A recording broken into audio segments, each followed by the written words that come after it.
कि शंकर भगवान की शिवरात्रि साधना की रात्रि होती है। शंकर भगवान की शिवरात्रि एक आराधना की रात्रि होती है।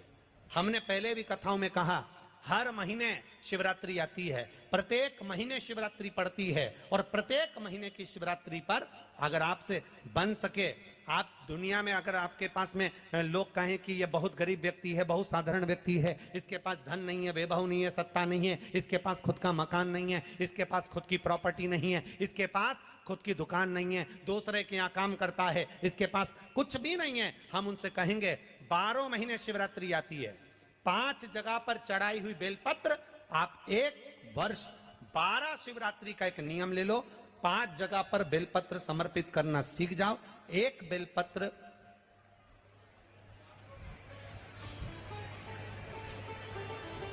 ये शिवलिंग, ये जलाधारी, बहुत ध्यान से देखना, ये चरण जहां से जल नीचे गिरता है, गणेश जी का स्थान, कार्तिकेय जी का स्थान, यह हस्तकमल माता पार्वती जी का हाथ हस्तकमल, शिवलिंग भगवान शंकर का स्थान। ऊपर से जो एक एक बूंद जल शिवलिंग के ऊपर गिर रहा है, शंकर भगवान की 5 बेटियां जया, विषहरा, शामरीबारी, दौतली, देव।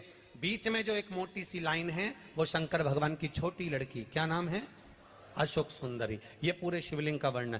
5 जगह पर बेलपत्र, 5 स्थान पर बेलपत्र, 12 महीने की शिवरात्रि। आप दूसरे के यहाँ काम कर रहे हो, नहीं है नौकरी, नहीं है काम, दूसरे के मकान में रह रहे हो, खुद का मकान भी नहीं, खुद का प्लाट भी नहीं, खुद की प्रॉपर्टी भी नहीं, बहुत संघर्ष की जिंदगी जी रहे हो, ठेला धका रहे, लॉरी चला रहे, गाड़ी चला रहे, ऑटो चला रहे, अपने लिए करने का प्रयास करना।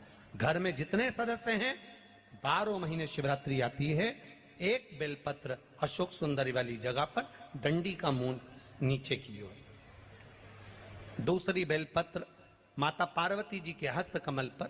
ये 2 पत्ती जो होती है, इस पत्ती के 2 भाग शिवलिंग के बीच में हो।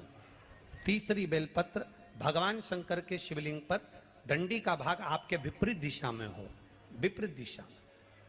चौथी बेलपत्र भगवान शंकर का जहां से जल बहकर जाता है, जमीन पर जो जल बहता है, जमीन पे से जो जल बहकर जाता है, चौथी बेलपत्र उस जमीन के जल पर जहां से वो पानी बहकर जा रहा है, पूरे शिवलिंग को छोड़कर जहां से पानी जमीन पर बहकर जा रहा है उस स्थान पर। और 5वीं बेलपत्र नंदी का जो पांव ऊपर उठा हुआ है, उस पांव के पास में 5वीं बेलपत्र समर्पित करना।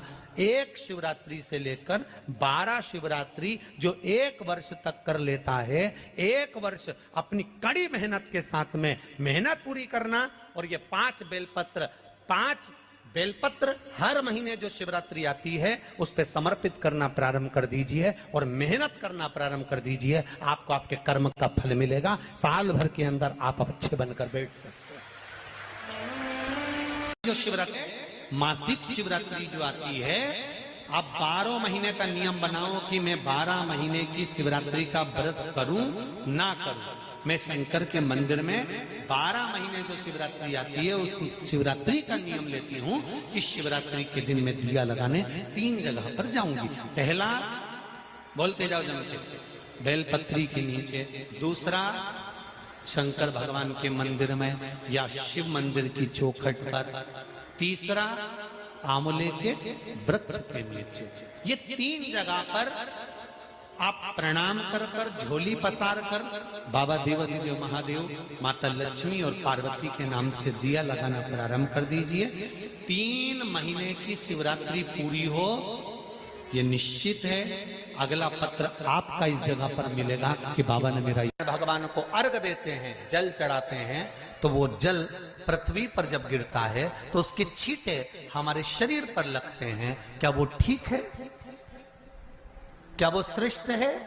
तो शिव महापुराण की कथा कहती है, जब हम सूर्य को अर्घ देते हैं, सूर्य को जल चढ़ाते हैं, वो पानी जब पृथ्वी पर गिरता है, उसके छींटे हमारे शरीर पर लगते हैं, तो वो श्रेष्ठता का भाव निर्मित करते हैं। वो गलत नहीं हो सकता। कारण अब वो भी समझ लीजिए।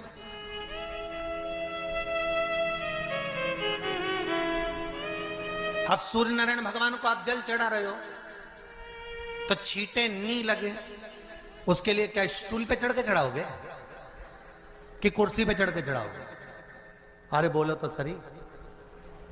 अब कई लोगों के दिमाग में यह बात भरा गई कि हम भगवान को जल चढ़ाते हैं, वो हमारे शरीर में छींटे लगते हैं, जमीन पे से पानी गिरता है, वो हमारे शरीर को छींटे लगते हैं, भगवान को अच्छा नहीं लगता होगा। कौन ने कहा? पहले तो उसको पकड़ के ला।